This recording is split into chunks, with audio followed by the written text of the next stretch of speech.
So the shadow aspect is very simple. These are hidden parts of us that we don't even realize are there within us.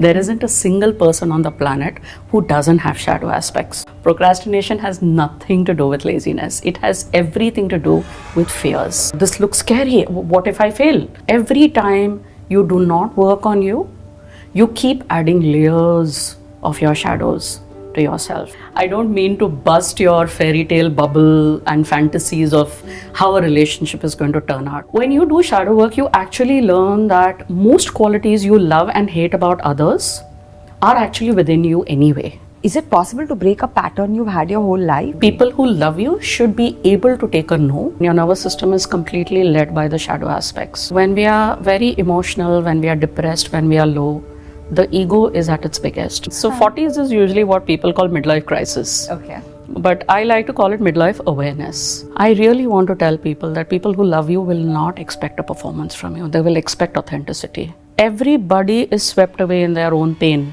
and misery. Nobody has time to look at you. So you might as well be you.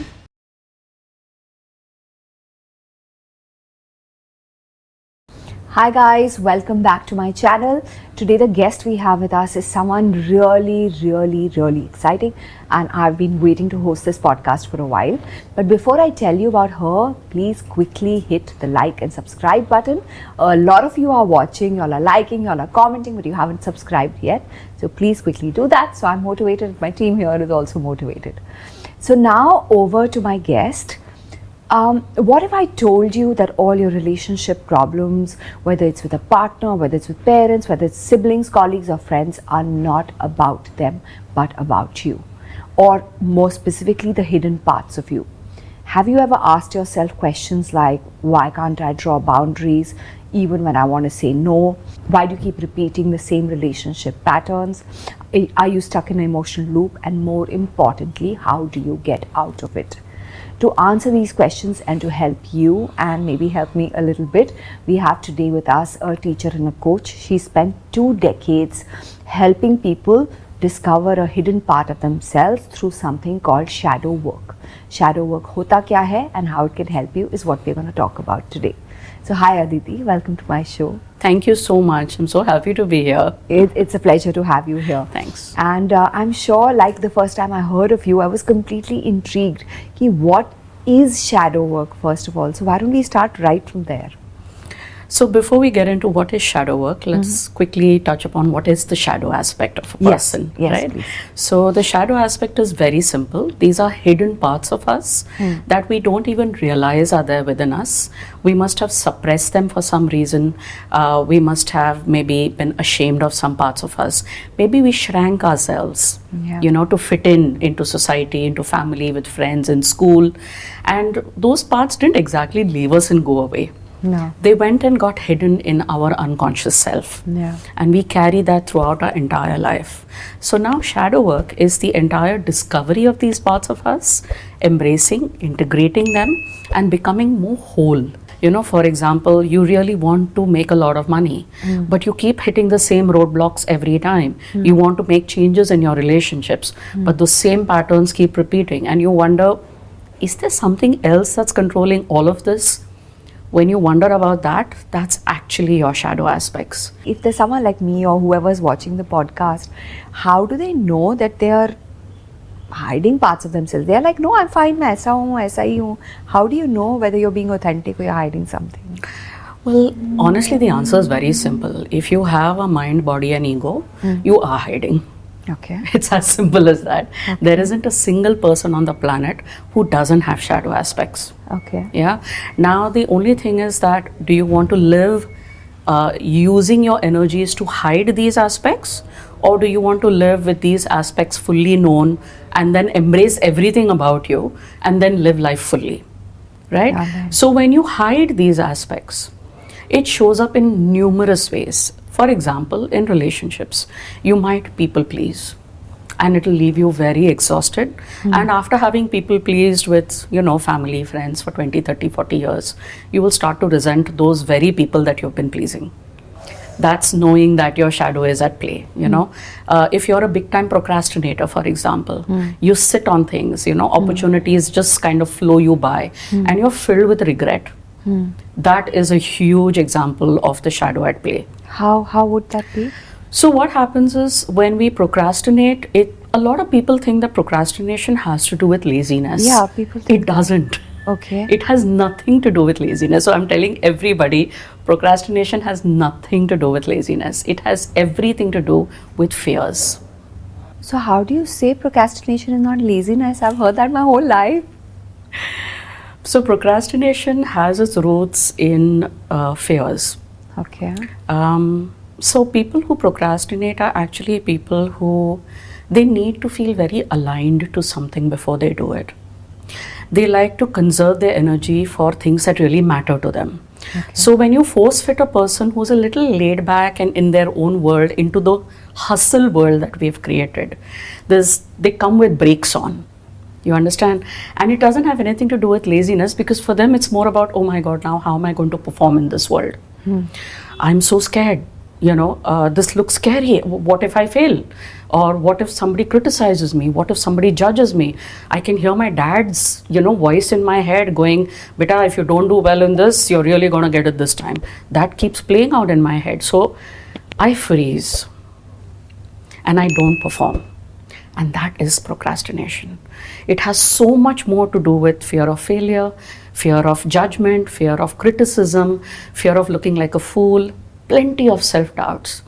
These are some of the driving forces behind procrastination, which is why when you actually dive into shadow work, you realize that you're actually not lazy. You just have a bunch of fears that are stopping you from becoming successful at something. You mentioned childhood, right? Is it that it's only our childhood that forms our shadows, or it's No, not? your shadows could have formed like as of this morning. Okay. So how is that? Is it not the typical psychology thing tells us that, okay, childhood shapes who you are? Is that not what it is? Well, it is a template. I don't deny it at all. It definitely is. But there are various levels to it, honestly. Even when you come into this life as a child, right? You also come with certain, what we call in Hindi, vasanas. Vasanas are karmic imprints from previous lifetimes. So your data is kind of already set and ready when you come. You also come here with a certain birth chart, that tells you what are those things that are going to stop you, and where your belief systems are going to not let you go ahead in life. What are those things that are your drawbacks? What is going to work for you? Things like that. So that is also there. Add on another template, right? Then another one is your childhood experiences with your parents. What was your relationship with your mom, your dad, your siblings? That is your immediate family. Then comes the extended family, your grandparents, uncles, aunts, cousins, and especially living in India with joint families is a huge influence. So we take all of that, no doubt about it. But if you've not worked on those aspects, when you grow up, as of this morning, if there was still another incident that added to it, it's going to definitely form another aspect of the shadow. So it is an add-on. Every time you do not work on you keep adding layers of your shadows to yourself, and then it becomes much harder later on to work through it. All right. So if, let's say I'm someone who's watching this podcast, right? I've realized that definitely everyone has shadows, as per what you said. And how connected are they to professional or personal relationships or relationship patterns? That's something I would love to know. Is it? When two people are attracted to each other, there is a misconception that is love. It usually isn't. Okay. It is your shadow that is attracted to theirs. Okay. Yeah, so I don't mean to bust your fairy tale bubble and fantasies of how a relationship is going to turn out. But that's exactly why 10, 15, 20 years later, you resent the very person that you loved. Yeah, it is the very qualities that you fell for once that you now hate and you can't stand about. Right? So those are actually your shadow aspects determining and controlling the entire dynamic of your relationship. So if you have flutters and excitement that you're in love with somebody, it's all well and good. Nothing wrong about that. But definitely do invest a little time and energy in understanding what are the aspects about the other person that are already triggering you, and you're shoving it under the carpet because you want to believe everything good about them since you're in love with them. So when they say love is blind, this is what it means, because it makes us blind towards the other person's shadow aspects, and they don't come out till much later. So that brings me to my question, that all of us have a type, they call it a type. Now, how do you, and a lot of times it happens with your friend, maybe, for example, you can see, oh my God, again she's found another person like this, and you can see it and everyone else can see it, but the person can't. Yes. So would shadow work help in that? Yes. Yes, actually. It would. How would it help? So what you're seeing in your friend is actually their shadow pattern that they're not aware of, right? Because you've just not given it a label, that's all. Now you know, right? So what you want to ask the person is that in the previous relationships with a similar kind of a person, what was it that you were so attracted towards? What do you love about them? And most often you will find that the woman or the man says that there is a certain thing that they have that I feel I don't have. And I feel that when I'm with them, it kind of rubs off on me, or I learn how it, or it is so cool, When you do shadow work, you actually learn that most qualities you love and hate about others are actually within you anyway. Okay. So when you do the work on yourself, you don't get attracted to what you consider to be absent in you and present in others. Nice. Yeah. Okay. Now you're not attracted to those people because of that. Yeah. But now you want to be attracted towards people who create more safety for you, who give you a voice, who allow you space and freedom to be yourself. It is more really about coming together with another person so that you can deepen your experience of who you are through them. Okay. And that is real growth. That is what relationships can be used for, actually, if you put it that way. Okay. Yeah. Yeah. But so then if I have a particular pattern, I've had it my whole life. For example, something I've heard from a lot of people is they can't say no. Even if, whether it's at work or in friendships, they feel they give too much. Yeah. So how, is it possible to break a pattern you've had your whole life? Is it even possible? It is absolutely possible. So let me just throw light on this particular quality of a person. If you do tend to do that, you will attract people who will misuse that part of you. They will keep you locked into that pattern if you're not conscious to it. So for example, if you say that I'm not able to say no to people, it is, in the extreme scenario, you could attract a person who's a narcissist. Yeah. Or an abusive person. Yeah. That's the worst case scenario. Yeah. Best case scenario is somebody who perhaps doesn't let you have a voice, doesn't let you speak in the relationships, is a little controlling, can be a little dominating, right? So for you, it's always about being more submissive and always saying yes to everything. Now that pattern doesn't work for you, but you're not aware of it. And because you're not aware of it, you will attract the same kind of a person. Okay. The moment you work on that shadow aspect of you and you become more assertive, you start to draw healthy boundaries. A no means no. That you don't have to explain your no to people. And that saying no doesn't mean you're hurting someone or you're, displeasuring somebody. Because most people think that saying no means that. Upsetting someone else. Yeah, upsetting someone else. Yeah. But my point is, if you're upsetting them, then the relationship dynamic is already toxic.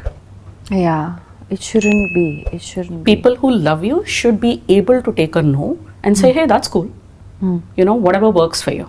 I respect that. So it's when you respect you, when you love you, when you draw boundaries, when you can say no to others and yes to you. These are some of the basic ways of living in order to create a healthy relationship with anybody. And if this doesn't exist, then we have a problem. Then you're going to continue to attract people like that in your life who will keep that pattern alive. Because for them, unconsciously, they're looking for somebody jo haan mein haan milaye. And who does everything without expecting much. Absolutely. Right. Yeah. So does that also mean that you should try to heal yourself for your own happiness? Because Absolutely. someone who's just giving is going to be unhappy all the time, right? Absolutely. That I'm being taken advantage of. Yeah, because 20 years later, this person's going to turn around to the abuser and say, I've given my whole life to you. I haven't gotten anything from you. You don't even notice me. You don't even see me. And that is literally the shadow speaking. Okay. At that point. Okay. Yeah. But it's you who didn't draw the boundaries. It's you who gave away your authority. It is you who gave away your power. Yeah. Yeah. And you outsourced everything to the other person Yeah. without having any, individual preference and clear standing of where you are. You can't blame the other person. Okay, so that brings me to another question, Aditi. Assuming that I have done inner work and I have changed myself, but the people around me have not changed. So how does one deal with that? How will you? You know something, this is help? a question a lot of people ask me, and my only answer is this. Are you there for them or are you there for you? You. Who are you doing work for? Huh. If you're going to be doing inner work for other people, then that's a wrong reason to do it. Then you shouldn't do it, because that means you want to maintain the relationships you have. If you want to work on you and you want to find your own liberation, your freedom and self-love, then work on it. People who wish to love that new you will stay. Okay. There will be a bunch who will not. Okay. And when they move away, that will tell you that the relationship you had with them before you started the inner work was not working for you anyway. Yeah, it's sort of automatically filters out. Nice. So all your questions all my questions and your answers are leading me to the fact that people should have a lot of emotional awareness, right? So let me ask you another question, which is again very common. What do you do when your head is saying do one thing and your heart is saying do another? I would say ignore both. I would say Okay. go with the third one, which is your gut. Okay. Yeah, people actually often ignore the softest voice. And your gut's voice, your instinct, your gut, your awareness is the softest. And it's actually the first one to give you an awareness of what you need to do. But most often it requires people to have courage, which they are not used to having. So then they choose the lesser option. My heart is saying this. There is a longing, there is an ache, there is a desire, there is a dream. That. And the head is like, no, be practical. Last time this didn't work out for you. Tuck. Logic, My point is then go with awareness, because most often it doesn't quite sound right, but it's actually the best thing for you. Right? So it's the softest voice. It's the one that you've been ignoring the most. Okay. Wow. Wow, that was not an answer I was expecting, honestly. Also, like for example, when we talk about the head versus heart conflict, right? You feel something and then you just express something in the flow of that emotion. It could be anger or love or whatever it is. So what can you do when your emotions get so overwhelming or too overwhelming? Should you take any decisions in that spur, or how do you calm yourself down? So if you're prone to having what we call as emotional intensity or emotional triggers, first of all, it means that somewhere deep down inside your storage tank is kind of full. Okay. You've not had time to process your previous emotional outburst and the one before that and the one before that, right? Alright. So it's like it's all just piled up, and now it's hair trigger. It takes very little to set you off. Right? So first of all, you definitely need deeper work, right? But maybe you're in an environment or a place where you can't sit and, take pen to paper and do deeper work. There is a very plain and simple system called box breathing. Okay. It's the 4-4-4 method. Okay. Yeah. So it's 4 counts in breath, 4 counts hold, 4 counts out breath, 4 counts hold. Yeah. Box breathing basically calms down and resets your nervous system. Okay. Your nervous system determines almost everything in your life. Yeah, and your nervous system is completely led by the shadow aspects. Okay, so where, for example, if you are in a space where someone is crying or having an emotional outburst or angry, you'll either freeze or you'll want to leave, or you'll start crying and feeling angry with them. There are only these 2-3 emotions that will happen, right? That is your nervous system responding to your environment. Yeah. But what happens is when you're emotionally very, very full and you're on a head trigger, your nervous system is kind of tuned inwards with what's going on. Okay. So when you have an outburst, it means that your nervous system requires to calm down. Oh, interesting. It's already overwhelmed. Okay. It's already head triggered. Okay. So 4-4-4 box breathing is very critical. All right. So you can definitely do that anytime, anywhere. There's another thing I read when I was reading up about you is something called protector parts, which I'm really excited about. I want to go to that. But before that, I have one more question about coping mechanisms, right? When you're overwhelmed, what else can you do apart from breathing? You mentioned journaling somewhere. You can journal, definitely. Just regular journaling is usually the act of the conscious and subconscious mind. Okay. You pour out everything on paper. There is nothing constructive per se about it. We do something called shadow journaling. Okay. Shadow journaling is very, very specific shadow trigger questions that are asked that are designed to bring up the shadow aspect of you that actually writes, that actually gets a voice, that actually gets to express itself. That part of you that's been hidden for so long gets a chance to express. Right. And when you express that part of you, you realize, I had no idea I had this hiding inside me. It comes as quite a shocker to most people. So that is a definite yes, that kind of journaling, but you need to learn how to do it, to do that. Regular journaling also does help. It helps you to calm down for the bit, but doesn't take care of the pattern. Okay. Yeah. There is another way in which you can kind of calm down in that sense. It's actually very simple. One hand on the chest, one hand on the belly, and feet on the floor. Grounding. Completely, yeah. And just breathing in, breathing out, watching the breath going in and out.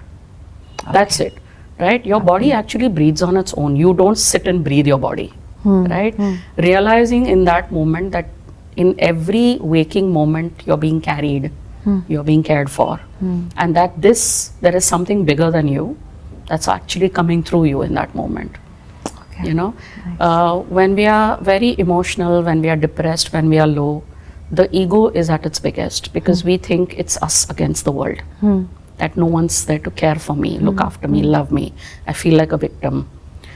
In these moments when you do this grounding, you realize that you're actually being carried. So it shifts the perspective, and then your nervous system just relaxes in that moment. Wow, that's a doable technique. So I'm, a lot of what you're talking about involves self-awareness and clarity, and I'm going to talk to you about a practical problem that I have seen. I've seen it more often in men than in women, where they cannot sit by themselves doing nothing even for 2 minutes. Okay. Is that a red flag for yourself? That listen, why am I so uneasy being alone or alone with my thoughts? Yes, it's difficult because they have abandoned themselves and rejected themselves so many times that it's difficult to sit in their own company now. There's so much of self-judgment, there's so much self-criticism. The quintessential, I am not good enough, I am not beautiful enough, smart enough, intelligent enough. Just I am not enough. And when you have blamed yourself for so many years with that, when you criticize yourself, when you've said yes to everybody else, no to yourself, you don't like yourself very much. I think this answer is going to disturb a lot of people. So no, but that's the truth. You don't love who you are, because how many times did you walk away from yourself in favor of other people? And that regret, that guilt will remain somewhere deep down inside. Very often people cannot sit with themselves because if they do, they start crying. And the reason why they cry is because there is so much grief and loss over a sense of who they are. They don't even know who they are anymore. They're just functioning. Right? So, yes, it is scary for people. And it's very valid why it is scary to sit alone. Wow. When I hear you talk about your work, and that's like I'm not able to, if I had to describe your work, I wouldn't be able to describe whether it's between psychology or spirituality or emotional truth. How do you describe shadow work and protector paths, which are the two kind of main pillars of what you do? Yeah? So I actually funnily call myself a pattern breaker. Okay. I think that's the simplest way, but you said it correctly. It is a cross between psychology and spirituality for sure, because it is a ton of self-awareness, right? It may not be sitting and meditating, but it's a definite meditative experience to meet oneself and to see oneself fully, and then to embrace. That comes healing. Okay. That's the healing part, to embrace oneself, to integrate, to become the greater person, to heal from wounds and patterns. That's the healing aspect. So it's actually a combination of all of this, but that's shadow work. That's what shadow work has always been for millions of people around the world. It's just that in India we didn't hear so much about it because it doesn't come into mainstream psychology that much. Okay. Yeah, but it is psychology. As a study, it actually comes under Jungian psychology. All right. Yeah. And we've also spoken about protector parts. What is that? So the parts of us that actually don't let us succeed in our life. Don't let us succeed? Yeah. Okay. There are protector parts. So, a few minutes ago we spoke about procrastinator. Yes. Right? So let's take that example, or the perfectionist. There are lots of us who are also perfectionists, right? That, I will launch my book only when Mercury becomes direct and not in retrograde anymore. I mean, we blame anything and everything, right? We want everything to be like perfectly synced before we do this. These are stalling techniques. Okay, these are stalling techniques because we don't feel actually confident enough to go out there and show our work in the world. Because we are so afraid and so paralyzed by the thought that if I show my work, I'm going to be criticized, I'm going to be judged, I'm not going to be liked, I'm probably even going to be trolled and hated. And nowadays, it's so easy to be trolled and hated, So all of those fears come up and we find ways to not do something. So we blame everything else, factors that are not in our control, as ways to not do something. Right? So those are parts of you that are actually protecting you from being hurt again. Okay. Yeah, which is why I named them protector parts. Like, I'll give you a simple example. When I was, I think, 8 or 9 years old, I had written an essay in school. And I'd done my schooling in the Middle East. And we had this big army general guy, retired guy who was a principal. So everything ran very strict, like an army camp. So I got like a gold star on my essay, and my teachers decided that I should read it out in the assembly the next morning.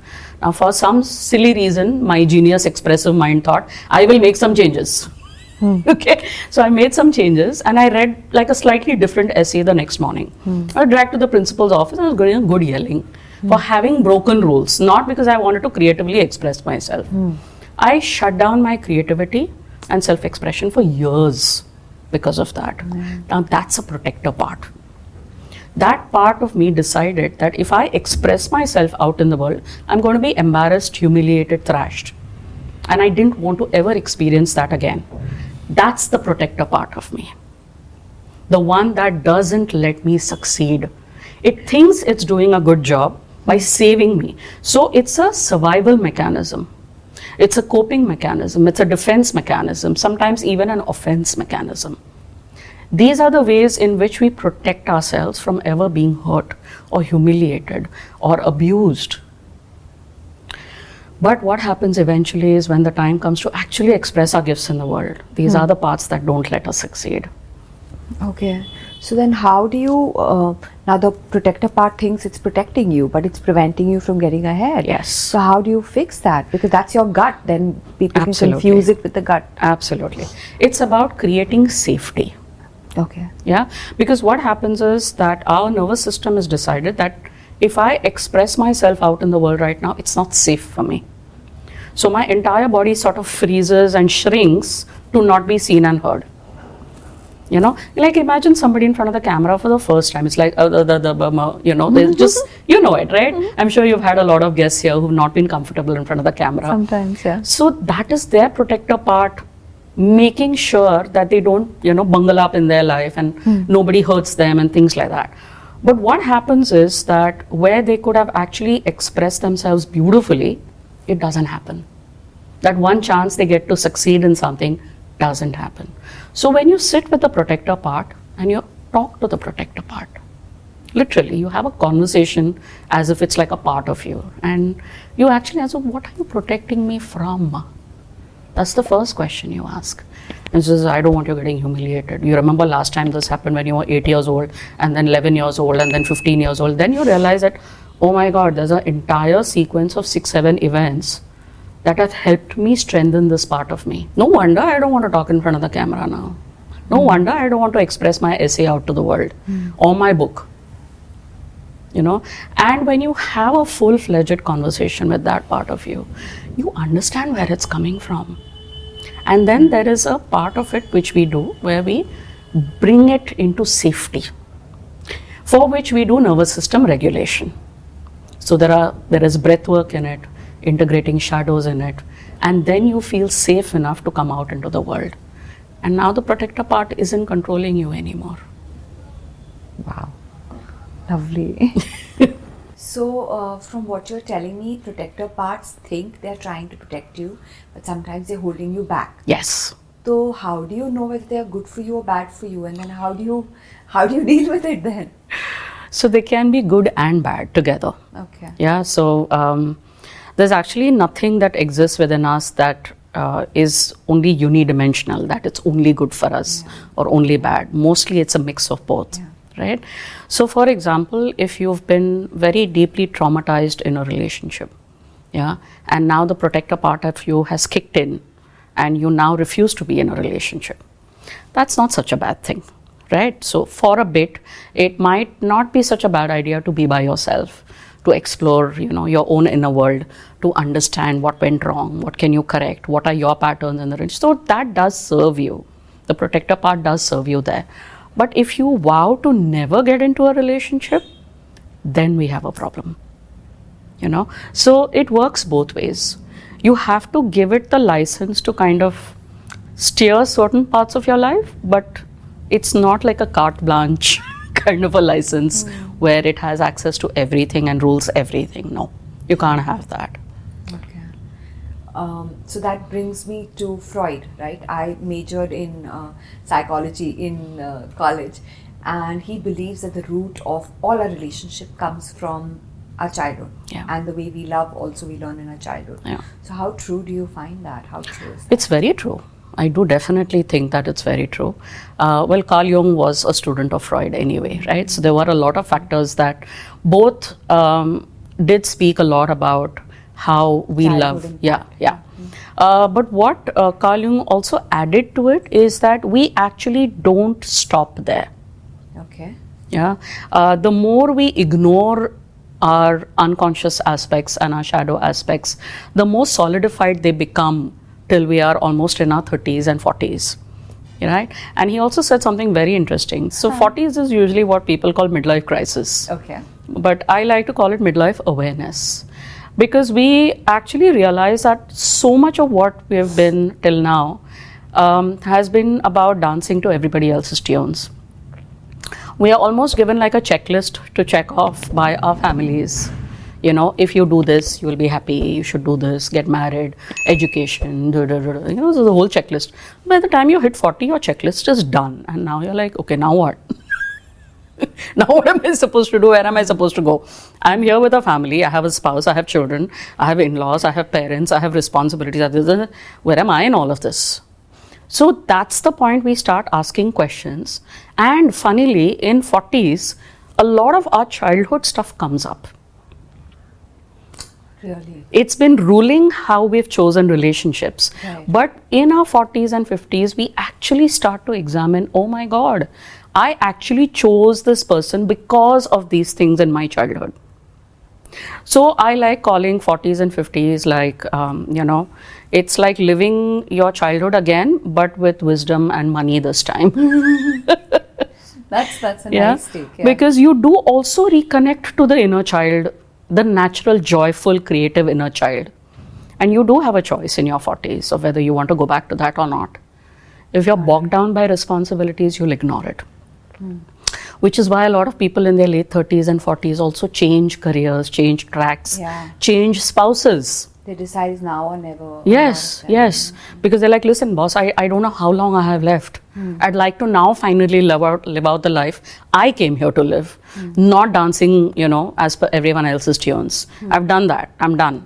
I want to now be on my own. So would you say that after 40s is when you realize your most authentic self? Yes, you do. That is what you You say. do. Okay. You actually brush up against authenticity more often. All right. You have a choice whether to fully embrace it or not. Okay. A lot of people get scared. I don't want to lose the people in my life. So they choose the people and dismiss authenticity. But the ones who actually choose authenticity, they become who they are here to be. Okay. That's when the fullest expression of them starts happening. And the best part is that shadows don't necessarily mean the darkest parts. Shadows also have an aspect called the gold aspect. Okay, The gold aspect is actually the best parts of you that you hid away as a child. You know, say for example, you were very creatively expressive. You wanted to sing, you wanted to dance, you wanted to recite poetry, you wanted to be on a stage, and nobody gave you the opportunity. You maybe even had trauma. Maybe you were 3 years old and you were laughed off the stage. Okay, all of those things prevented you. But in your 40s, you might feel very, very drawn to that side of life. You may be an investment banker who might think, yaar, I want to try acting, yaar. I want to learn dance, man. That kida will, you know, come and people say, what's wrong with you? This wasn't there all your life. Where does this suddenly come from? And be like, no, yeah, I've always had this wish, you know. I look at people doing it and I feel like, yeah, matlab, they look so beautiful when they are doing this, and I never got the chance, you know. So even these aspects come out. So what I tell a lot of people is, when you hit this age, be happy, because you're actually going to experience the real childhood that you should have had. And now you get a chance to reparent yourself the way you would have wanted to be parented. Yeah. But if you don't, then the way you learned things in childhood will continue. You will continue to have the trauma in your 40s and 50s. Then by the time you hit 60s, you're having a ton of health issues. Wow. Which come from a huge result of having not ever expressed who you truly are. So authenticity, clarity, self-awareness, these are much higher than self-love. Yeah. Self-love aa jayega, you don't have to worry about it. It'll be a byproduct of all of this.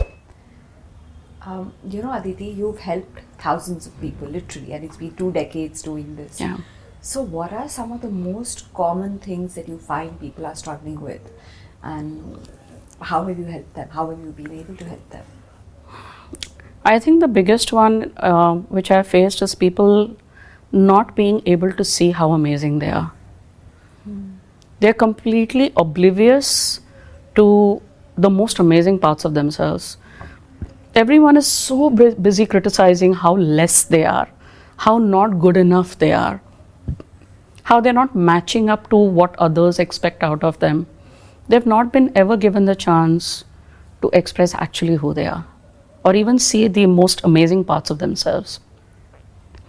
And I feel very sad, because when I meet people, I see that very quickly about them. And then taking them from where they are to what I see is the most amazing part of them is a radical journey. For me also, for them as well. Because through everybody, for me, it's also a discovery, you know. I think that's the biggest one so far.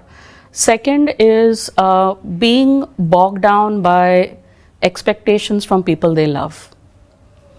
People are so scared of disappointing the ones they love that they forget that they're loved for who they are, not because they're there to fulfill expectations. So everybody thinks, you know, those little monkeys and the guy with the damru, they've made themselves into that little monkey, thinking that they have to perform for others. I really want to tell people that people who love you will not expect a performance from you. They will expect authenticity. So try embracing it for a while and see what happens. You've done performance. Yeah. You don't seem happy. Yeah. Try the other one. So I think these are the 2 biggest things that I have worked with people on for most. And honestly, almost everything boils down to these 2. Yeah, I would think so, right? These are the 2 things which are now. Let's say if you want people to take away 1 or 2 things, most important things from this conversation, what would you like to tell them? Do not be afraid to be yourself. Whatever that looks like, however weird it is. Okay? And that fear that you have of what people will say and think, actually 99.99% of the time, those people are also wondering what others are going to think about them. No one's actually even paying attention to you. Everybody is swept away in their own pain and misery. Nobody has time to look at you. So you might as well be you and do what you want. at least you'll have freedom. And at least you'll be happy. At least you'll be happy. So I think that's the first one. Second, you actually have way more courage than you realize. All of us. If you're sitting here watching this podcast, you have courage. Because you're willing to sit through something as tough as this. You're willing to listen. You're willing to internalize. You're willing to ask questions of yourself. That takes courage. So you do have way more courage. So I want you to pat yourself on the back. Yeah, it's not about having gratitude every day and having a journal. No, you don't need to do all of that. Just in these moments, it's like, yeah, I do actually have courage. I've lived through hell and I'm sitting here. That's courageous. So yeah. Nice. So right at the beginning of this podcast, you described yourself as a pattern breaker. So if the viewers who are watching this had to go and break one pattern today, what can they do? I think I would ask them to take a look at what part of their lives they are not living fully. Where are they sabotaging themselves? Where are they repeating their patterns? And to sit with that part of them and give it a voice. That if that part of them had a voice, what would it say to them? Why is it doing what it's doing? And they'll actually discover something amazing. And when they meet that part, most often they'll then start seeing it in all those areas of their life where that part is playing out. And they'll see it in the most unexpected places, and it'll lead them to a lot of self-awareness and growth. So yeah. Okay. That's going to leave me and everyone watching with a lot to think about. Today's session has been amazing. It's been deep. I actually had to stop many times while talking to you because I was actually processing what you said, and trying to absorb it. So thank you so much for being here. And it was wonderful having you here. We have a small gift for you. So we are happy to partner with Arkka Oils, which is a cold pressed cooking oil brand, which I use myself. They pride themselves on their purity and freshness. It's woman owned and founded in Pune. And this is for you. How cool. Hope you like it. Thank you. I'm a big fan of it. Good. Thank you. Thank you Thank you so much. This is lovely. So today's session was really amazing. It was really deep, it was thought-provoking, and it's not for the faint of heart, but if it could help you even a little bit, we are really happy to have our guest here. And again, let me remind you, don't forget to like and subscribe before I sign off, and lots of love to you guys, and see you all soon.